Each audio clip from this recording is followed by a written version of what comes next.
সম্মানিত মসজিদের মুসল্লানি কেরাম, যাবতীয় তারিফ ও প্রশংসা নিবেদন করছি আল্লাহ রাব্বুল আলামিনের জন্য, যিনি আজকে সাইয়্যিদুল আইয়াম পবিত্র জুমার দিন সাইয়্যিদুল মাকান মসজিদের ভিতরে জুমা পূর্ব এই খুতবার অধিবেশনে সুস্থতার জীবন দিয়ে আমাদেরকে উপস্থিত হওয়ার তৌফিক দান করেছেন। আমরা বলি আলহামদুলিল্লাহ। দরুদ ও সালাম পেশ করছি মানবতার মহান শিক্ষক রাহমাতুল লিল আলামিন জনাবে মুহাম্মদুর রাসূলুল্লাহ সাল্লাল্লাহু আলাইহি ওয়াসাল্লামের উপর। ফাইন্নী উসিকুম ওয়া নাফসি আওয়ালাম বিতাকওয়াল্লাহ। খুতবার শুরুতে আমাকে এবং আপনাদেরকে আল্লাহ তাআলার ব্যাপারে তাকওয়ার নীতি অবলম্বন করার উপদেশ দিচ্ছি। অথবা আমরা জেনে নিই আজকের খুতবার আলোচনার বিষয় রমাদানের শেষ দশক, ইতিকাফ, লাইলাতুল কদর এবং যাকাতুল ফিতর বা ফিতরা। গুরুত্বপূর্ণ কটি বিষয় নিয়ে তথ্য এবং তথ্যবহুল সংক্ষিপ্ত বিবরণ পেশ করব ইনশাআল্লাহ। ওমা তৌফিকি ইল্লা বিল্লাহ, আলাইহি তাওয়াক্কালতু ওয়া ইলাইহি উনীব। দেখতে দেখতে আমরা রমজানের শেষ দশকে উপনীত হয়েছি। আজকে 23শে রমাদান, মনে হলো মাত্র শুরু হয়েছিল। রমাদানের শেষ দশক হচ্ছে ক্রিম টাইম অফ রমাদান, রমাদানের মাহেন্দ্রক্ষণ। এই সময়টা এত ফজিলতপূর্ণ, এত গুরুত্বপূর্ণ।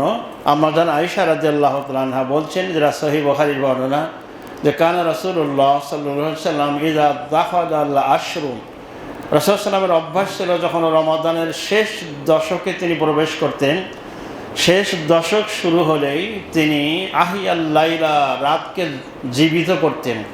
আহিয়া মানে জীবন্ত করা, মানে সারা রাত জাগ্রত থাকতেন। ওয়া আইয়ুকাদা আহলাহু, তার পরিবারের সদস্যদেরকেও ঘুম থেকে জাগাতেন। ওয়াজাদ্দা ওয়াশাদ্দাল মিজার, এবং তিনি কোমর বেঁধে মানে ইবাদতে অত্যন্ত উদ্দীপনার সাথে মনোনিবেশ করতেন এবং পারিবারিক দাম্পত্য সম্পর্ক সাময়িকভাবে বন্ধ করে দিতেন। সুবহানাল্লাহি ওয়া বিহামদিহি। কারণ এর ভিতরে কী আছে তিনি বুঝতেন, জানতেন, উম্মতকে শিক্ষা দিয়েছেন। তাহলে এই দশক, তাহলে পহেলা রমাদান থেকে 20 রমাদান পর্যন্ত নবী করিম সাল্লাল্লাহু আলাইহি সাল্লাম কিয়ামুল লাইলের আগে বা পরে একটু ঘুমাতেন, কিন্তু 21শে রমজান থেকে শেষ রমাদান পর্যন্ত তিনি কিয়ামুল লাইলের আগে পরে আর ঘুমাতেন না, সারা রাত তিনি জেগে থাকতেন। তিনি রমাদানের শেষ দশক ছাড়া কখনো সারা রাত জাগতেন না, কারণ এই সময় রয়েছে মহিমান্বিত রজনী, তাকদীরের রজনী, লাইলাতুল কদর, যারা আল্লাহ রাব্বুল আলামিন কোরআনে কারিমে সূরা দোহানে বলেছেন, ইন্না আনজালনাহু ফি লাইলাতিন মুবারাকা, আমি কোরআনকে অবতীর্ণ করেছি একটি বরকতপূর্ণ রজনীতে, বরকতপূর্ণ রজনী, এবং সেখানে প্রত্যেকটা বিষয়ের বিজ্ঞচিত প্রাজ্ঞচিত্ত সিদ্ধান্ত ফায়সালা গ্রহণ করা হয়।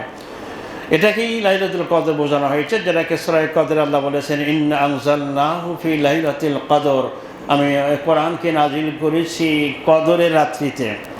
ওমা আদরাকা মা লাইলাতুল কদর, হে রাসূল আপনাকে কিসে বলে দেবে কদর কি? আপনি কি জানেন লাইলাতুল কদরটা কি? লাইলাতুল কদরি খায়রুম মিন আলফি শাহর, একটা রাত 1000 মাসের চেয়ে উত্তম। সুবহানাল্লাহ। 1000 মাস 83 বছর 4 মাস হয়, প্রায় 84 বছর, 23,000 দিনের সমান। সমান না, বরং খায়রুম, তার চেয়ে উত্তম। তো যদি জীবনে প্রতি বছর একবার করে আপনি লাইলাতুল কদর পেতে পারেন, তাহলে এটা আপনার জীবনের জন্য সফলতা। বনী ইসরাঈলের হায়াত ছিল বেশি। নূহ আলাইহিস সালামের উম্মত 900 বছর পর্যন্ত বাঁচতেন, আমাদের হায়াত তো 60 থেকে 70 বছর।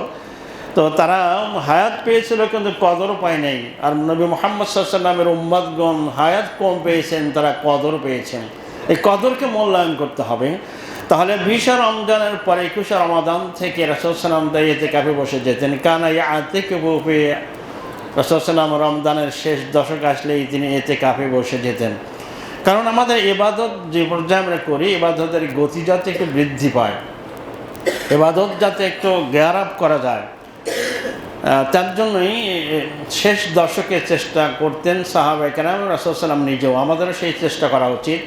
কারণ আমরা জানি যে মানুষ যখন যে কোনো প্রতিযোগিতায় লিপ্ত হয়, অথবা পরীক্ষার হলে আমরা যখন পরীক্ষা দিয়েছি, আপনারাও দিয়েছেন, শেষের দিকে সবাই একটু দ্রুত লেখে যাতে সময় শেষ হওয়ার আগেই লেখাটাকে শেষ করা যায়। অনুরূপভাবে যারা ম্যারাথন প্রতিযোগিতায় অংশ নেয় শেষের দিকে তারা একটু দ্রুত দৌড়ায়, যাতে তার যে লার্নিং পয়েন্ট, তার যেটা পয়েন্ট রাখে, যাতে সে টাচ করতে পারে, স্পর্শ করতে পারে। শেষের দিকে যদি আপনি ঘুমিয়ে পড়েন, ক্লান্ত হয়ে অবসাদগ্রস্ত হয়ে পড়েন, তাহলে আপনি কিন্তু প্রতিযোগিতায় বিজয়ী হতে পারবেন না, হেরে যাবেন। এটা সব কাজের ব্যাপারে একই অবস্থা। সুতরাং লাইলাতুল কদর, রমজানের এই শেষ দশক, যেটা ক্রিম টাইম অফ রমাদান, রমাদানের মাহেন্দ্রক্ষণ, এখানে আপনাকে হাদিস থেকে রাসূলুল্লাহ বলেছেন ইন্নামাল আমরু বিল খাওয়াতিম, মানে শেষ ভালো যার সব ভালো তার। পুরো রমাদান আপনি ভালো করে কাটালেন, কিন্তু শেষ দশক মার্কেটে শপিংয়ে ঘুরে বেড়ালেন, হ্যাঁ, তাহলে তো আপনার সব শেষ।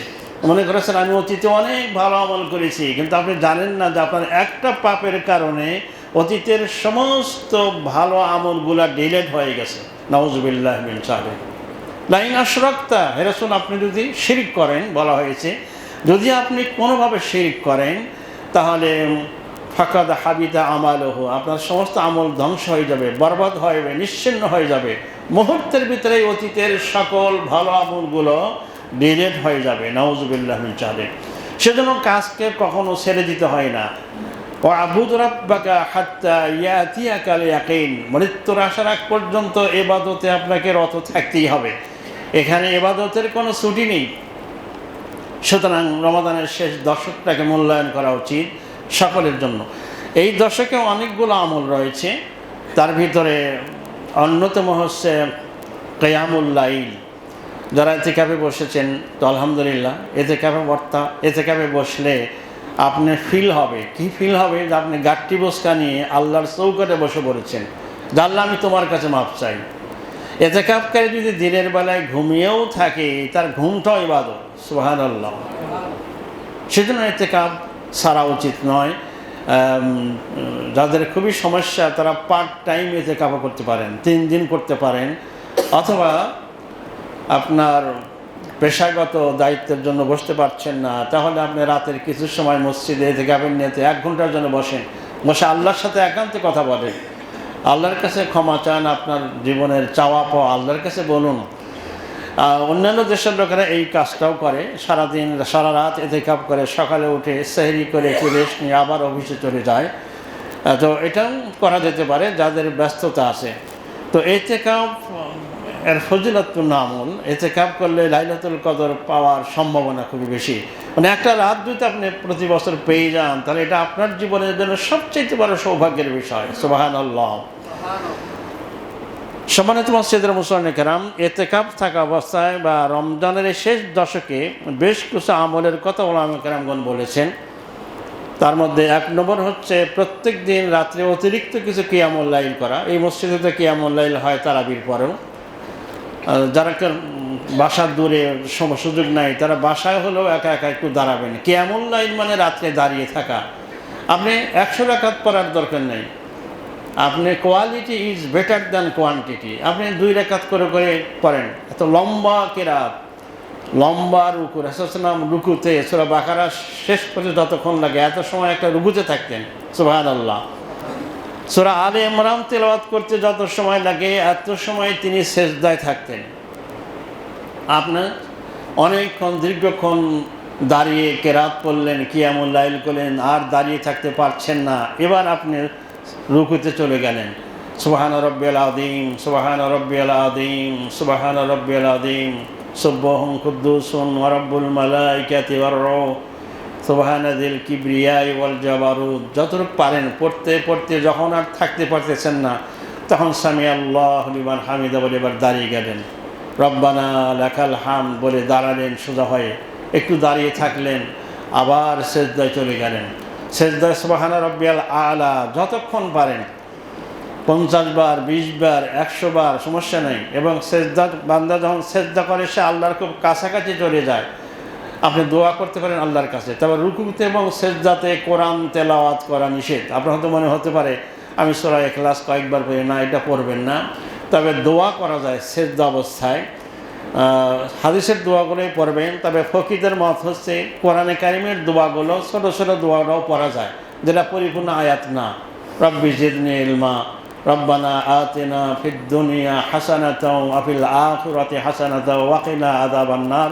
এটা পড়তে পারবেন, এটা পরিপূর্ণ আয়াত না, এর আগে পরে আরও আয়াত আছে, অংশ আছে। সুতরাং সেজদাতে গিয়ে বেশি বেশি দোয়া করা, বান্দা যখন সেজদা করে আল্লাহর খুব নিকটে চলে যায়। সুতরাং এইভাবে ধীর স্থিরভাবে 2 রাকাত করে 8 রাকাত কিয়ামুল লাইল করবেন। কোনো রাত কিয়ামুল লাইল বাদ দিবেন না, মা বোনদের বলে দিবেন। 2 নম্বর আমল হচ্ছে এই রাত্রিতে বেশি থেকে বেশি কোরআন তেলাওয়াত করবেন, কিছু সূরা কিছু আয়াত মুখস্থ করার চেষ্টা করবেন। 3 নম্বর বারবার দরুদ পড়বেন, আল্লাহুম্মা সাল্লি আলা মুহাম্মাদ ওয়া আলা আলি মুহাম্মাদিন কামা সাল্লাইতা আলা ইব্রাহিম ওয়া আলা আলি ইব্রাহিম ইন্নাকা হামিদুম মাজিদ। আল্লাহুম্মা বারিক আলা মুহাম্মাদ ওয়া আলা আলি মুহাম্মাদিন কামা বারাকতা আলা ইব্রাহিম ওয়া আলা আলি ইব্রাহিম ইন্নাকা হামিদুম মাজিদ। দরুদ পড়তে থাকেন বারবার। সংক্ষিপ্ত দরুদ হচ্ছে সাল্লাল্লাহু আলাইহি ওয়াসাল্লাম। এটা ওযু অবস্থায়, বিনা ওযুতে, ঘুম থেকে, এমনকি শুয়ে থেকেও এই দরুদ পড়া যায়। বারবার দরুদ পড়তে থাকবেন। এরপরে 5 নম্বর, আপনি একটা দোয়া রাসূলুল্লাহ বলেছেন লাইলাতুল কদর। আম্মা জান আয়েশা রাদিয়াল্লাহু তাআলা আনহা বলছেন, ইয়া রাসূলুল্লাহ, আমি যদি সবে কদর পেয়ে যাই তো লাইলাতুল কদরে আমি কি বলে দোয়া করব? রাসূলুল্লাহ শিক্ষা দিলেন, তুমি তখন বলবে আল্লাহুম্মা ইন্নাকা আফুব্বুন কারীম তুহিব্বুল আফওয়া ফাআফু আন্নি। হে আল্লাহ, তুমি তো ক্ষমাশীল এবং দয়াময়। তুহিব্বুল আফওয়া, আর তুমি ক্ষমা করাকে পছন্দ করো। ফাআফু আন্নি, অতএব আমাকে ক্ষমা করো। তো তুমি যেটাকে পছন্দ করো, ভালোবাসো, আমি সেটাই চাচ্ছি। তুমি ক্ষমা করা পছন্দ করো আর আমি তোমার কাছে ক্ষমা চাচ্ছি। ফাআফু আন্নি, আমরা বলি আমিন। আর বারবার কোরআন তেলাওয়াত করবেন।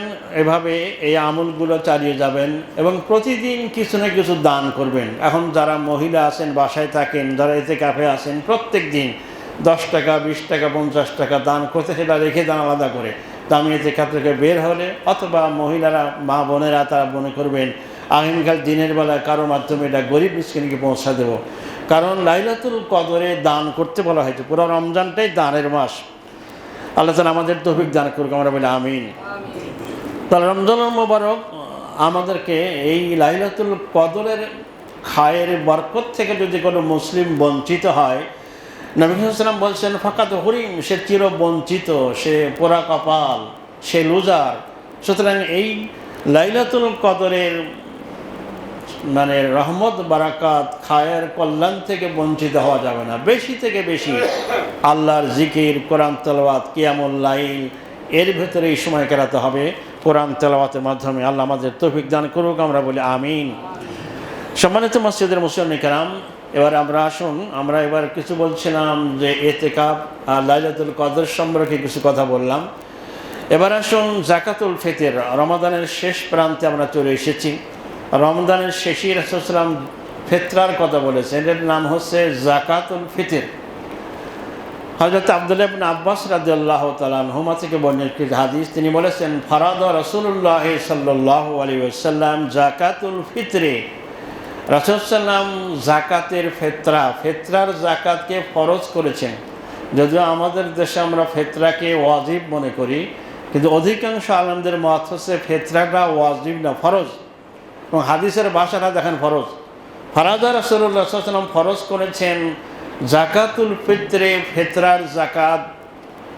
যাকাতুল ফিতরকে তোহরাতাল লিসাইমি মিনাল লাগবি ওয়ার রাফাসে, রোজাদারের রোজার ভিতরে কিছু ছোটোখাটো ভুল হয়ে যায়, কিছু অযথা কথাবার্তা হয়ে যায়, কিছু অশ্লীলতা হতে পারে। ছোটোখাটো ভুল থেকে রোজাদারের রোজাকে পবিত্র করার জন্য, বিশুদ্ধ করার জন্য, আত'মাতুল লিল মাসাকিন, এবং গরিব মিসকিনদেরকে খাদ্য খাওয়ার ব্যবস্থা করার জন্য আল্লাহ তাআলা যাকাতুল ফিতরা বা ফিতরাকে ফরজ করেছেন।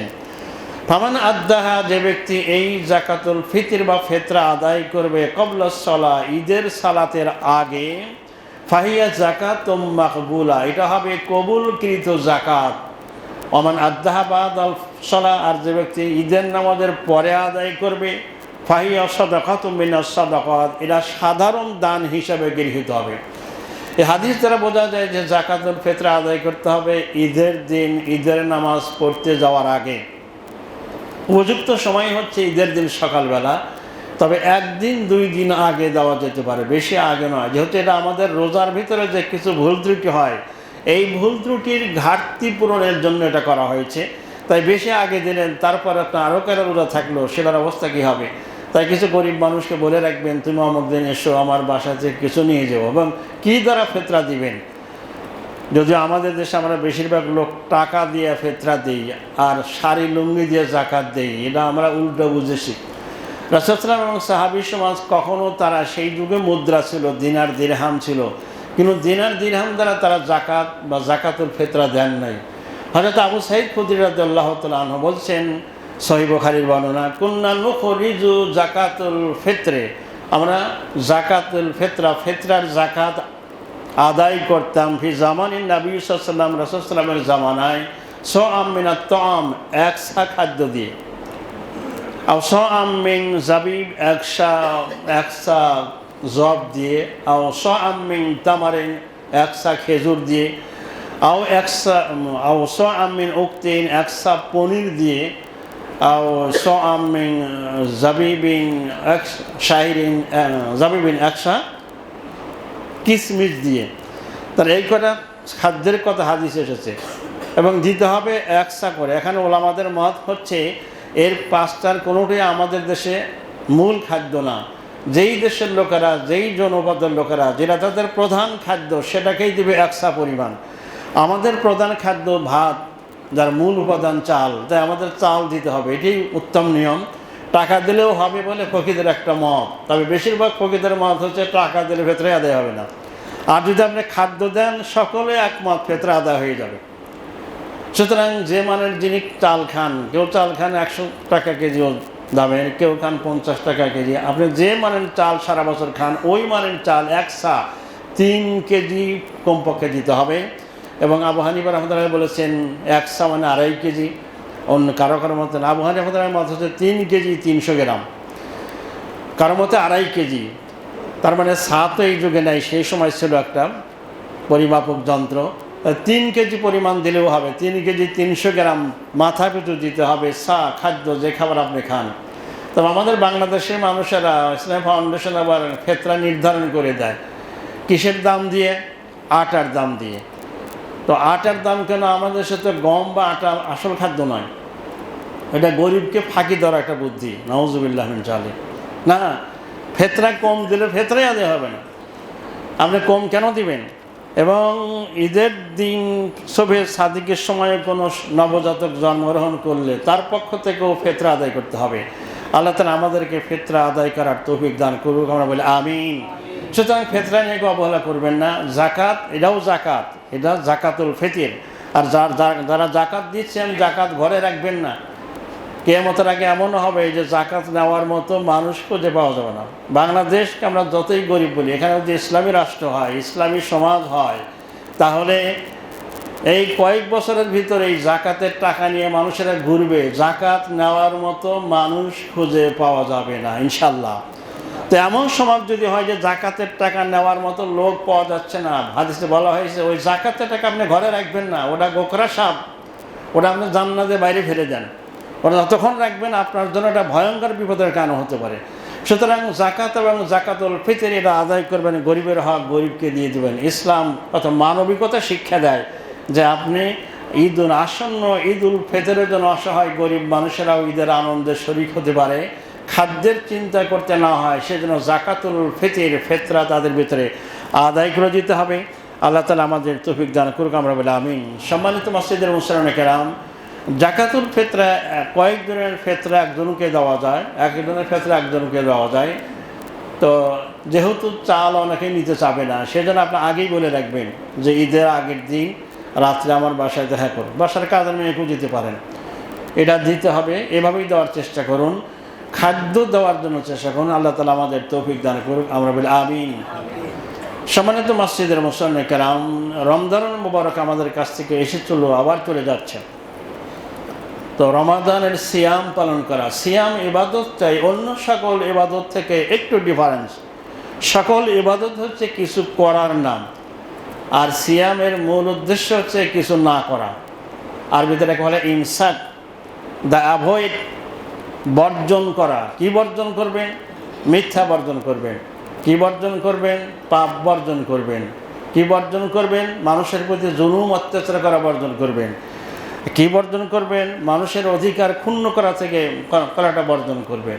মানে এই সকল বর্জন করার নাম ইসলাম। মহান কোনো মুসলিম শুভে সাদিক থেকে সূর্যাস্ত পর্যন্ত পানাহার বর্জন করলেন, কিন্তু মিথ্যা কথা, পাপাচার, মানুষের প্রতি জুলুম অন্যায় অত্যাচার বর্জন করতে পারলো না। তার সময় রাসূল সাল্লাল্লাহু আলাইহি ওয়াসাল্লাম একটা ওয়ার্নিং দিচ্ছেন যে মাল্লাম ইয়াদা কাওলা জুরি ওয়াল আমালি বিহি, যে ব্যক্তি রোজা রেখে সিয়ামরত অবস্থায় মিথ্যা কথা এবং পাপ কাজ, পাপাচার বর্জন করতে পারল না, ফালাইসা লিল্লাহি হাজা আইয়াদা তা'আমাহু ওয়া শারাবাহু, তার পানাহার বর্জন করা আল্লাহর কোনোই দরকার নাই। বলুন নাউযুবিল্লাহি মিন যালিক। সুতরাং সিয়ামের মূল লক্ষ্য হচ্ছে পাপাচার মুক্ত জীবন গঠন করা, তাকওয়া অর্জন করা। তাকওয়া হচ্ছে সবচেয়ে বড় জিনিস। তাকওয়া যদি অর্জন করতে আমরা না পারি, ই'দিলু ফাইন্নাহু আকরাবু লিত-তাকওয়া, আল্লাহ তাআলা বলছেন তোমরা জাস্টিস প্রতিষ্ঠিত করো, মানুষের ভিতরে ন্যায় বিচার ইনসাফ প্রতিষ্ঠিত করো। আর এটা যারা করতে পারে এটা হচ্ছে আকরাবু লিত-তাকওয়া, এটা সবচেয়ে তাকওয়ার নিকটবর্তী। অনেক লম্বা জামা গায়ে দিলাম মানুষের, এগুলোকে বলে তাকওয়ার নাই। শুধু এটা তাকওয়া না, তাকওয়ার একটা বাহ্যিক দিক আছে, একটা আভ্যন্তরীণ দিক আছে। আভ্যন্তরীণ দিকটাই বর্জন করা খুব কঠিন। বিশেষ করে এই যুগটা তো খুব ভয়াবহ ফিতনার যুগ। একবিংশ শতাব্দীর আধুনিক জাহেলিয়াতের ভিতরে আমরা বসবাস করছি। আমাদের চারপাশে পাপাচার নাফরমানের সয়লাব। তো যারা ইতিকাফে বসেছেন তাদের জন্য একটা সৌভাগ্য, তারা আপাতত ফেসবুক, ইউটিউব, অনলাইন থেকে দূরে থাকতে পারেন। এটা আমাদেরকে শেষ করে দিচ্ছে। এটা বিনোদনের নামে আমাদের আধ্যাত্মিকতাকে, রুহানি শক্তিকে ধ্বংস করার বিশাল আয়োজন। এটা বিনোদন নয়, এটা আমাদেরকে কুরে করে শেষ করে দিচ্ছে। তাই আমাদের যুব সমাজ সহ সবাইকে বলছি, এই অনলাইনের সাথে যুক্ত বেশি হবেন না। প্রয়োজন ছাড়া এখানে ঢোকা না ঢোকাই ভালো। আল্লাহ তাআলা আমাদেরকে সিয়ামের পবিত্রতা রক্ষা করার তৌফিক দান করুক, আমরা বলি আমিন। বলছিলাম রমজানুল মুবারকের একবারে শেষ মুহূর্তে, ক্রিম টাইপ অফ রমাদানের মাহেন্দ্রক্ষণে আমরা অবস্থান করছি। আল্লাহ রাব্বুল আলামিন লাইলাতুল কদর সম্পর্কে বলেছেন, ইন্না আনজালনাহু ফি লাইলাতুল কদর, আমি কোরআনকে নাজিল করেছি কদরের রাত্রে। একটা রাত 1000 মাসের অপেক্ষা উত্তম। সুবহানাল্লাহ। তানাজ্জালুল মালাইকা, কদরের রাত্রিতে ফেরেশতা নাজিল হয়, আর রূহ এবং জিবরাইল ফেরেশতার নেতৃত্বে। রাসূল সাল্লাল্লাহু আলাইহি ওয়াসাল্লাম বলেছেন, পৃথিবীতে যত ধূলিবালি আছে, যত ধূলিকণা আছে, এত পরিমাণ ফেরেশতা পৃথিবীতে নেমে আসে। 1 ইঞ্চি পৃথিবীর জায়গা খালি থাকে না যেখানে ফেরেশতা নামে না। সুবহানাল্লাহ। ফেরেশতা নামলে কি হয়?